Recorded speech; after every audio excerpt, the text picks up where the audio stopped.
Recently, I was watching a video that mentioned the British military invented the tank. What?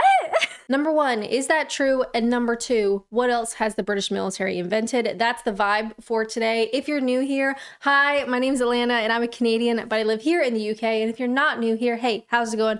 Have a seat, get cozy, put your feet up. Today we are talking about British military inventions. And with that, I hope you're having a wonderful 2026. For our little deep dive, let's start here. The birth of the tank from the Tank Museum themselves. I don't know where we're gonna end up, but let's start here. The First World War was a war like none other before or since.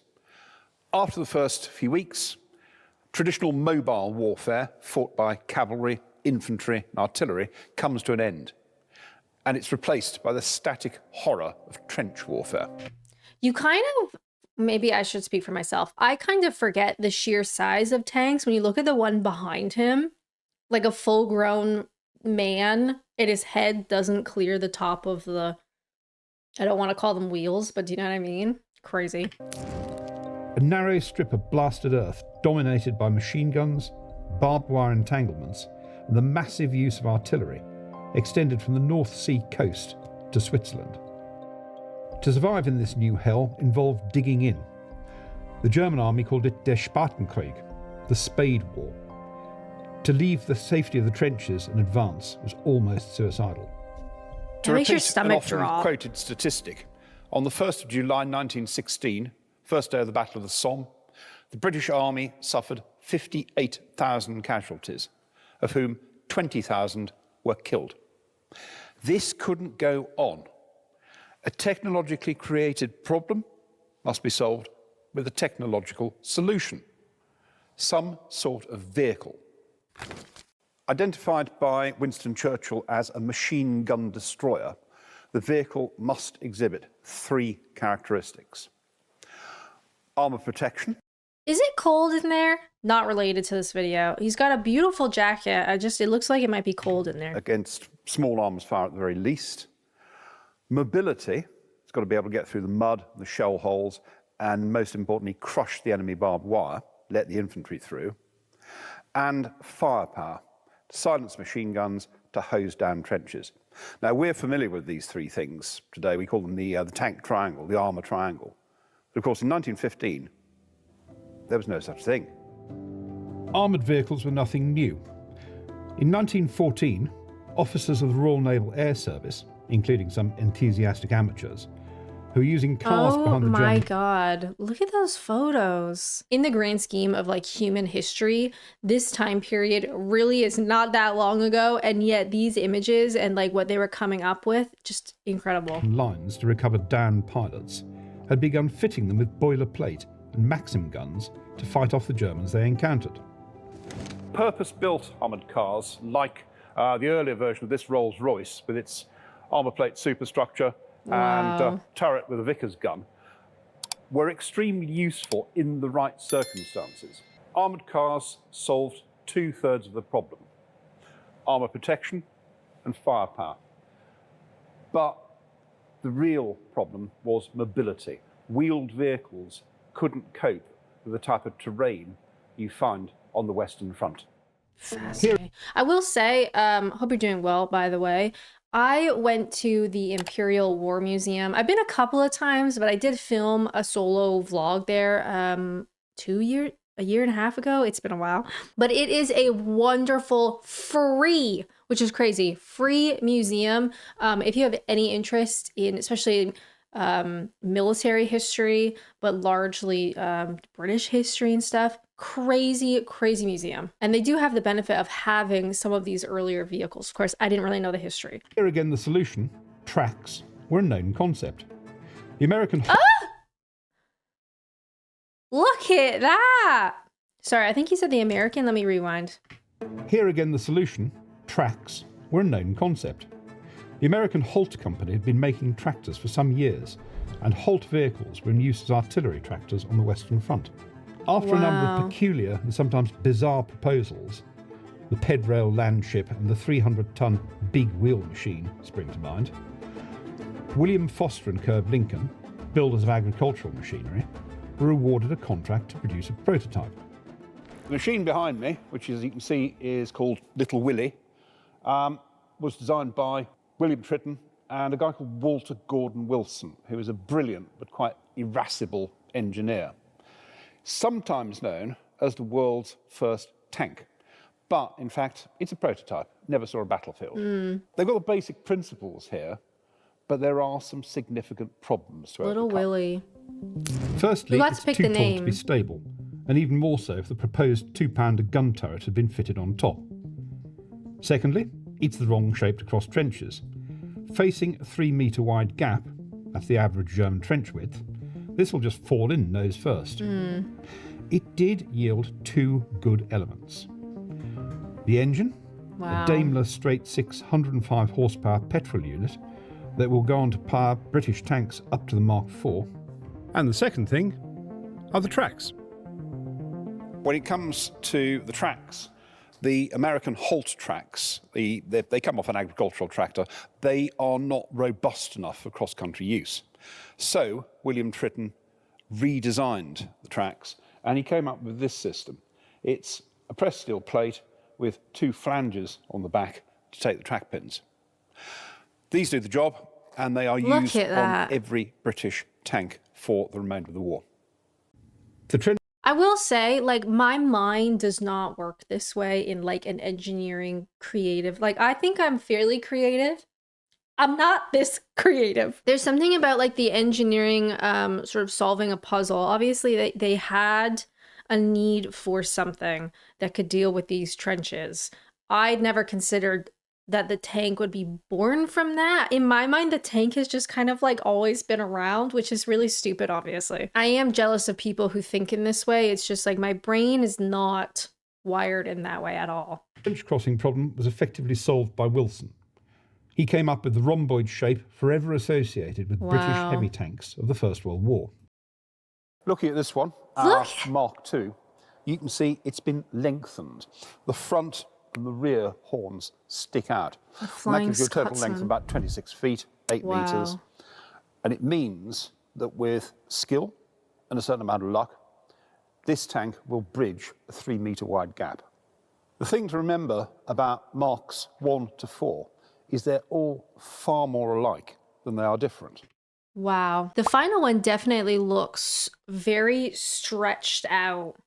Like perhaps maybe not as tall, or maybe that's just like an illusion, but it just looks like squeezed out. They all weigh around about 28 tonnes. Wow. They've all got the same engine, Daimler straight 6 105 horsepower petrol engine, and they're built as either males or females. And the males have a 6-pounder QF gun either side, The pointy bit. plus 3 secondary Hotchkiss guns. The females start off with a pair of Vickers guns each side. Those are changed to Lewis guns, and they have 1 Hotchkiss.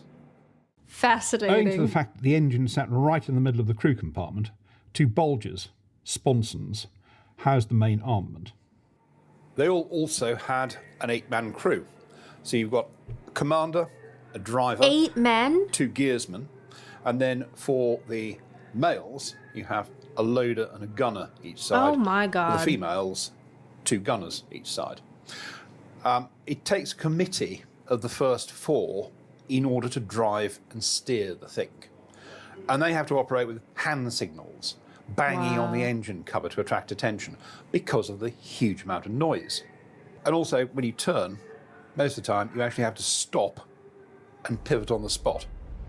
They were slow, 4 miles an hour on the road and probably less than 2 miles an hour off-road. Look at him go. Although this wasn't that much of a problem. The role of the tanks was to precede the infantry, who'd be moving even slower than this, up to the German lines, then crush the wire, allowing the infantry through to clear the trenches. Wow. Unfortunately, I never considered that this would, I thought they're just like, it's like a war machine, right? You need to like attack the enemy. This had such a very specific goal. out of a necessity to keep weight down, the tanks were thinly armoured at a maximum of about 12 millimetres. And that will keep out small arms fire, just about, but nothing else. The question is, how effective were they? It's not enough to just... I will just say this is a fabulous video. I don't want to sit here and watch this entire video because that's not fair to the Tank Museum. Please go show them some love. Where is this museum? Hi, I'm back. Sorry, my battery died because I was too invested in trying to figure out where this tank museum is. Apparently, we are down in Dorset, which is not what I expected for some reason. I don't know why. And it is not a free museum. There are tickets, but I will say, just like looking at it quickly, some of the photos are crazy. And it seems like they've got the Little Willie. I mean, I guess we're seeing some of the bits from this video, seeing some of the different tanks and stuff, but it looks very cool. Not easy for me to get to necessarily, but maybe someday. So the video touched on how there were various concepts and like attempts to make armored vehicles or armored tractors for like various reasons, and the Americans were obviously involved in that as well.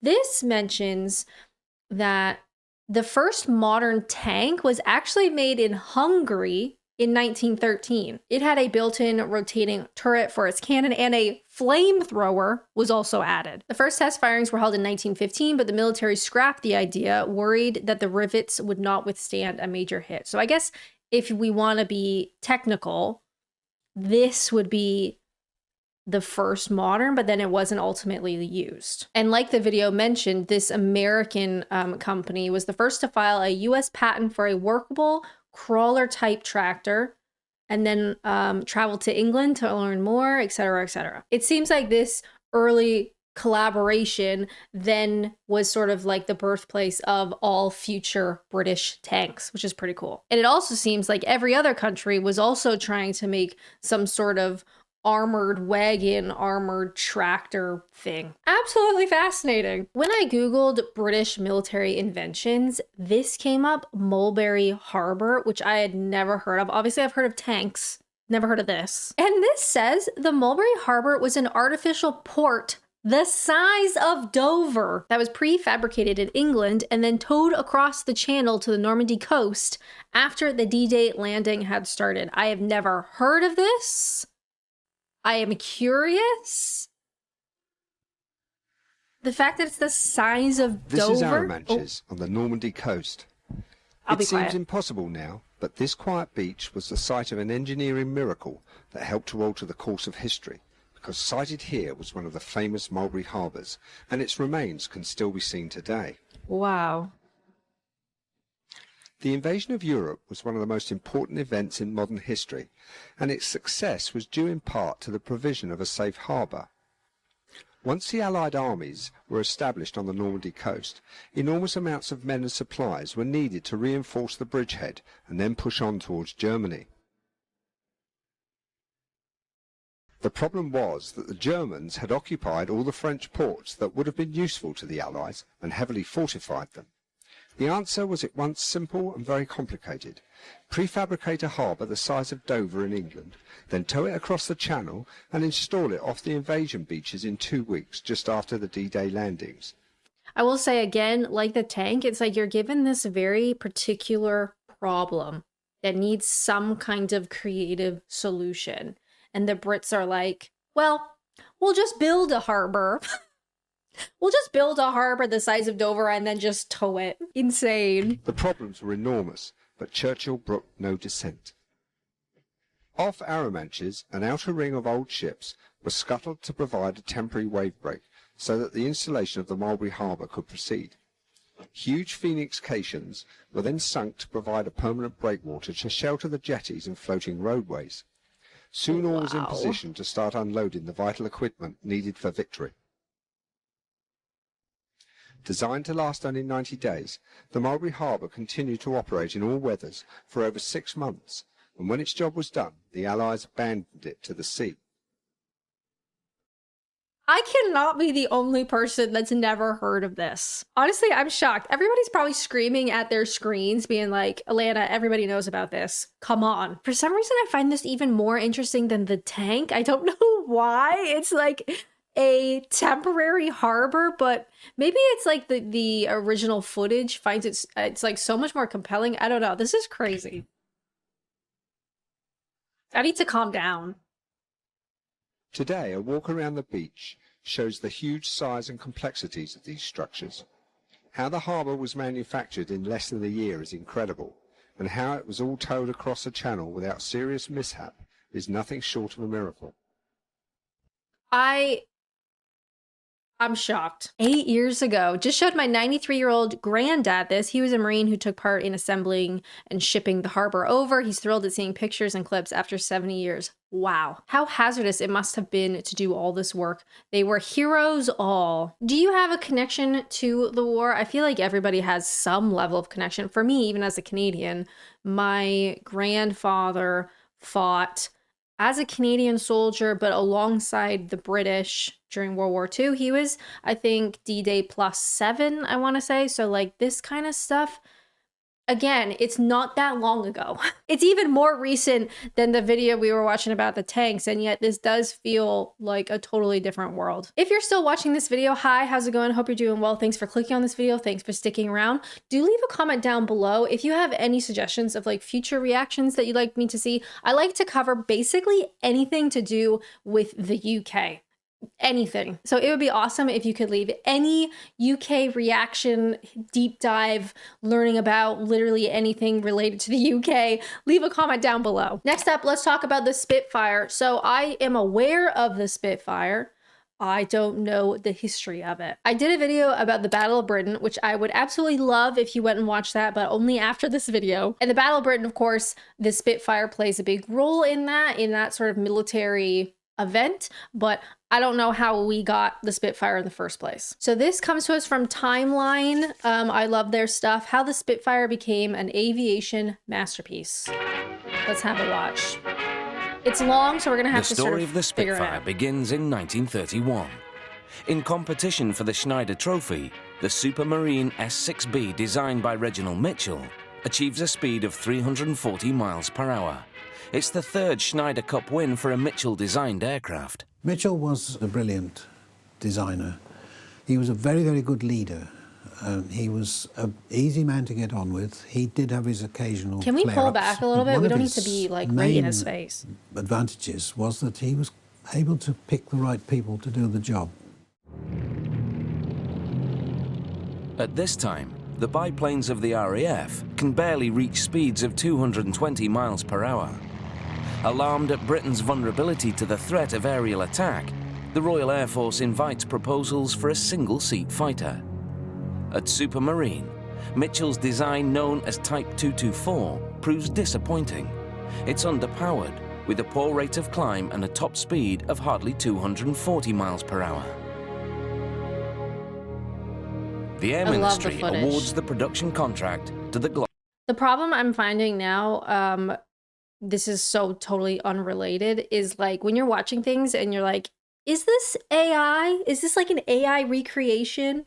I know it's not for this, especially, you know, this was posted 7 years ago, but sometimes I'm like watching stuff now and I go, is that real footage or is this an AI imagination? Do you know what I mean? Gloucester Gladiator, a biplane with a top speed of 250 miles per hour. Mitchell, unhappy with design compromises made to fit the Air Ministry's specifications, begins work on plans for a completely new type of fighter plane. Mitchell will incorporate into his design a new advanced aero engine being developed by the Rolls-Royce company. I will say as well, sorry for the interruptions. All of these videos are going to be in the video description, so if you want to watch the whole thing yourself, please do. We never watch the whole video as best as I can because that's not reaction, that's just stealing somebody's video. Anyway, if you do want to see some of the stuff, I went to the Science Museum. Please go watch that video as well. Not right now, but soon. And the Science Museum does have exhibits about these engines. Well, they have an entire room dedicated to engines of various types of planes, but in particular, they have the Rolls-Royce, it's hard to say that, Rolls-Royce engine of the Spitfire in particular. And I had no idea how like girthy it is. Like it's really big. There's so much intricacies inside it. It's just crazy. But it is at the Science Museum in London, which is a free museum. Insane. Honestly, England has some of the best museums I've ever been to, and most of them are free. Anyway, a 12-cylinder, 1,000 horsepower water-cooled power plant, the PV-12. Later, it would be called the Merlin. When the 15,000 parts that go to make up the Merlin have been assembled, 15,000 parts. The last test but one. The new aircraft, designated Type 300, bears little relation to the 224. Mitchell had used an elliptical wing in a previous design project of his. Now he uses it again. He had engaged a team of experts. Let's zoom out of this specialists, poor man. aerodynamicists, structural engineers, mathematicians and so on. The principal aerodynamicist was a man named Beverly Shenstone, and he was the man who was responsible for the design of the wing section and of its shape. In December 1934, Mitchell's latest plans are shown to the Air Ministry.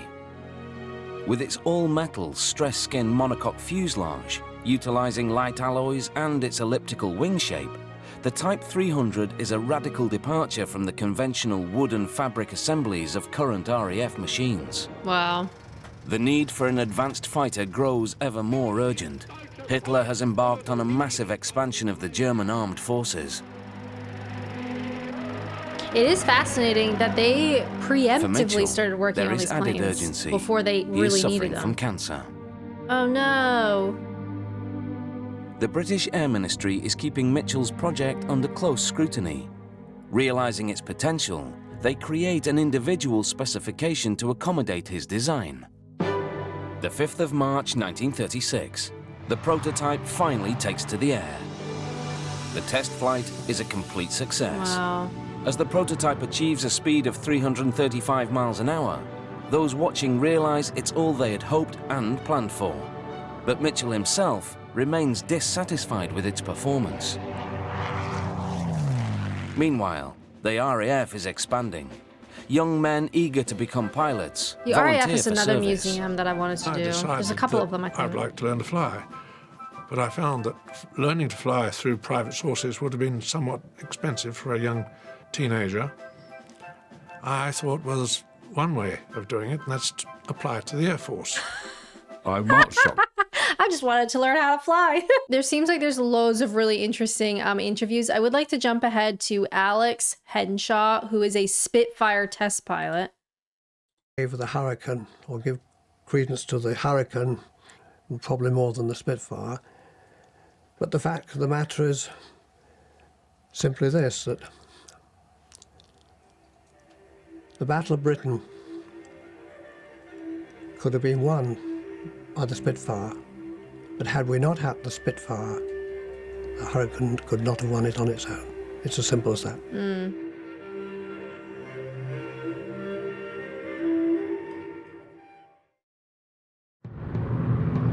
Oh, was that it?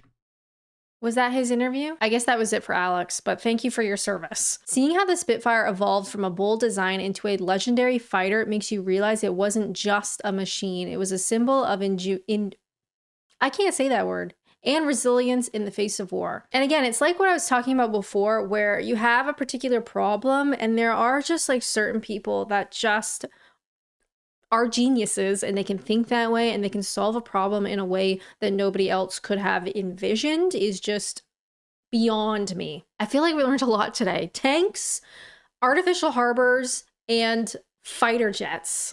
If you guys have any suggestions for future reaction videos, whether it's British military or literally anything else related to the UK, do leave a comment down below. If you'd like to watch something else of mine, which honestly would be so awesome, check out this one, my Battle of Britain video. I worked really hard on it. I learned so much. I hope you enjoy it. But as always, thank you guys so much for watching, and until next time, bye!